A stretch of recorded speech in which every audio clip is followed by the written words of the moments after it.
Today, i-check natin tong transparent na Bluetooth. Ang price nito is around 820 pesos. So kung makikita mo sa design niya, no, kakaiba yung design ng Bluetooth speaker niya kasi makikita yung loob mo, yung loob ng speaker mismo.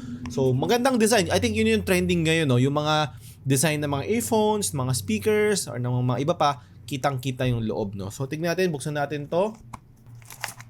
Ayan, ito yung gamit. Mamaya na yan. Tignan natin kung yung mga iba pang munang laman. So, meron tayong manual. So, ayan ang manual. Ayan, maikli lang. Mga 5-page, 4-page lang. Back to back.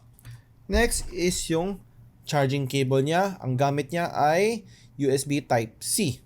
Okay. Next, ito na yung Bluetooth speaker natin. Ayan. So, ito yung design. Ayun o. Side sa gilid. Likod. Ito yung kabilang gilid. Ayan, so meron Mandarin text, no, Chinese na text.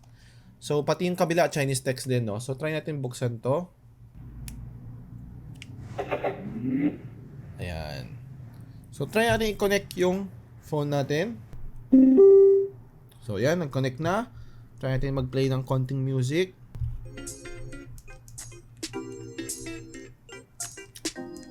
Lalakasan natin itong max volume.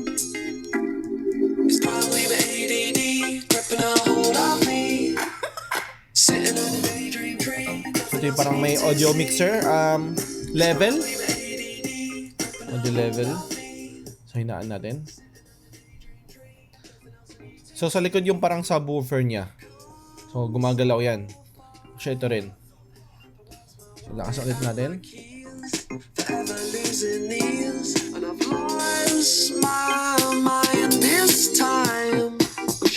Pwede mo siya ilagay ng ganun lang.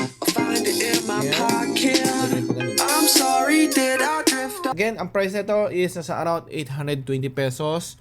Kayo na po mag-judge kung maganda o hindi. Para sa akin, okay lang naman. Maybe a little bit overpriced. Siguro, I would say, dapat nasa 500, 600 lang to.